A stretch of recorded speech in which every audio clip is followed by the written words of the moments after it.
Anterior tilt's not bad. Posterior tilt's not bad. You want to be able to have control over all these different ranges of motions. Okay, it looks, yeah, baby. That's what we want. There is still so much misinformation being spread about anterior pelvic tilt, so let's set things straight. It's not related to hip flexor tightness, hamstring flexibility, or weak abs. It's not caused by excess sitting, and it doesn't cause lower back pain. In fact, 85% of people have anterior pelvic tilt, which is probably why it pays so well to sell it as something that you need to fix. If you can't move your pelvis or back easily, training all the surrounding muscles is probably a good idea. And if you're in pain, training these muscles to the best of your ability is also a good idea. But doing so might not change how your posture looks, so don't hyperfixate on that. You are not broken. Stay active, train hard, and don't worry about it. Well, once again, all I can say is how terribly misleading and sadly very uneducated. Any Chek professional in the world that watches that will be very sad to see so many people getting misled. I could talk for an hour easily on all those things, so I'll just give you a few notes here. One, how does he know what is anterior versus posterior pelvic tilt without measuring it? I happen to have a lot of experience measuring spines and anterior and posterior pelvic tilt, and have rehabbed thousands and thousands of people, from the world's best athletes to house-dwelling mothers and fathers and everything else. And I've invented calipers and have patents on them specifically to measure postural markers such as forward head carriage, anterior pelvic tilt, first rib angle, spinal curvatures. And you cannot make guesses by looking at somebody, and most of the people that get diagnosed with these issues, such as anterior pelvic tilt, are wrong. The diagnosis is wrong because doctors and very few therapists worldwide actually measure these things. And I would be willing to ask this young man if he even knows what a normal spinal curvature, and I'd be willing to bet you quite a lot of money he doesn't. I'm not trying to be mean to him, but I really don't like seeing people get so malinformed. A normal spinal curvature, lumbar, cervical, and thoracic, is 32 to 35 degrees, and you have to measure it. In fact, years ago when I was writing a chapter in a medical book called Posture and Craniofacial Pain, I came across a study exactly on this issue because so many doctors were misdiagnosing anterior pelvic tilt. And because black people tend to have more developed gluteus maximus muscles, what they did is they took a bunch of black athletes, they put them in front of doctors, but the doctors didn't realize they'd already taken x-rays of their spine, and they had them stand at a side profile and ask doctors to ask if they had anterior pelvic tilt, neutral spine, or normal curvature, or posterior pelvic tilt. And most of the doctors could not accurately determine by looking at them. The most common doctor response was anterior pelvic tilt, yet every single one of them, based on x-ray analysis, had a normal spinal curvature. They were getting tricked by the shape of the gluteus maximus muscles, which is easy to do. So you have to measure these things or you are just guessing. And if you're an exercise professional, remember, if you're not assessing, you are guessing, and people shouldn't have to pay you to do that. Next, we must remember that there's a triangular relationship in a spine between the discs and the facet joints. Facet joints are in the back where the nerve roots come out. They're little joints that help protect the spine from rotation and guide the spine's movements, just like railroad tracks guide a train. In the lumbar spine, the normal weight-bearing relationship between the disc and the facet joints is 84% of the load in an optimal curve, not neutral, i.e. zero, but natural curve, 32 to 35 degrees. 84% of the load should go through the disc and 8% through each facet joint, based on very comprehensive scientific investigations, of which I've studied very many of them. So if someone has anterior pelvic tilt, it puts too much load on the facet joints. The anterior pelvic tilt closes the facet joints. Flexing the spine opens the facet joints.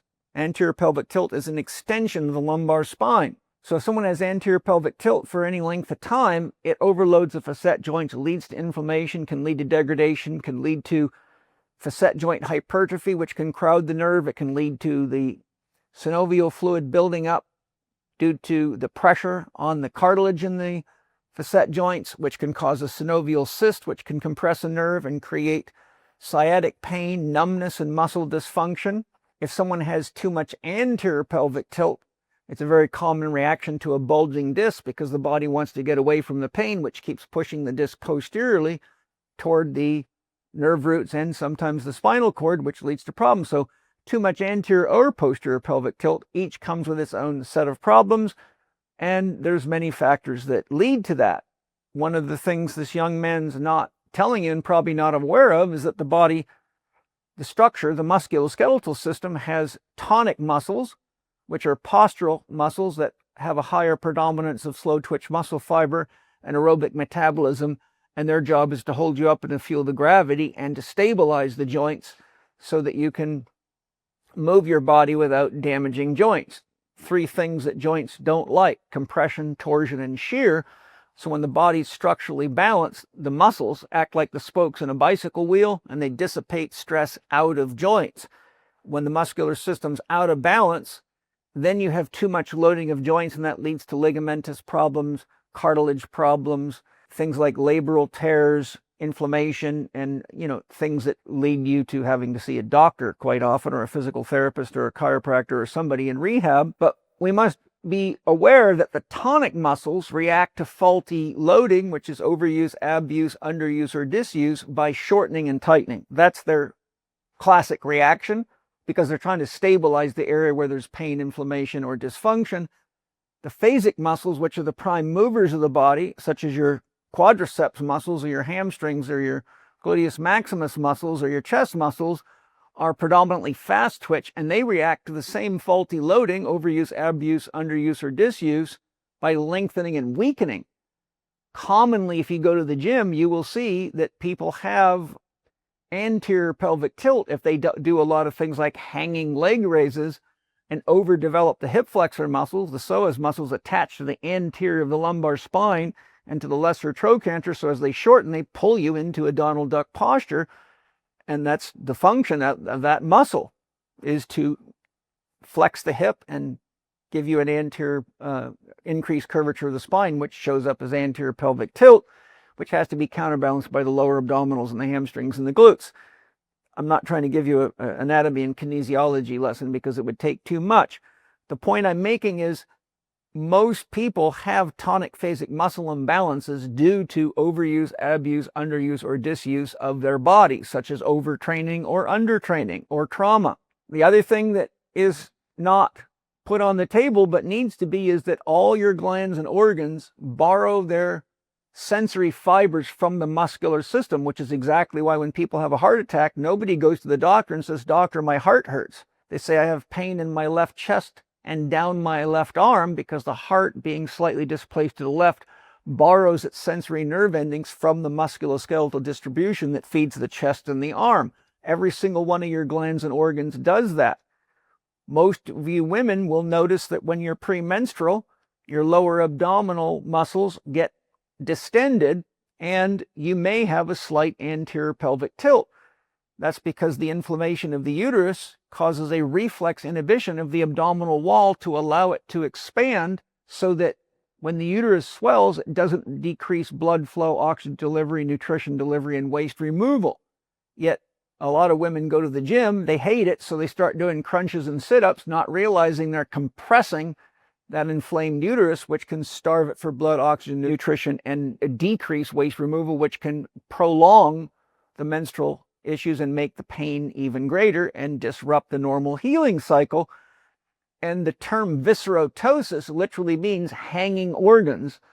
So if anyone's abdominal wall is not working properly, which is common as a reaction to any inflammation from people that are gluten intolerant, that have toxins in their body, parasite infections, fungal infections, a long, long list of things that people do to themselves through poor education and not knowing how to eat and care for a body properly, causes inflammation, which reflexively inhibits the abdominal wall. You can see it in a lot of bodybuilders that are eating too much junk proteins and their bodies are not healthy. Their abdominal wall distends and their livers are so overloaded, and oftentimes the liver is hypertrophied from steroid use, so it makes their abdominal wall stick out a lot. But that's not a healthy look. People just don't know what they're looking at. So you have a bunch of fit, sick people out there. And so if you have inflammation in the organs, it inhibits the abdominal wall, and depending on which organ it is will determine which muscles are involved, and you can easily develop anterior pelvic tilt or posterior pelvic tilt depending on which glands and organs are causing which reaction in which muscles.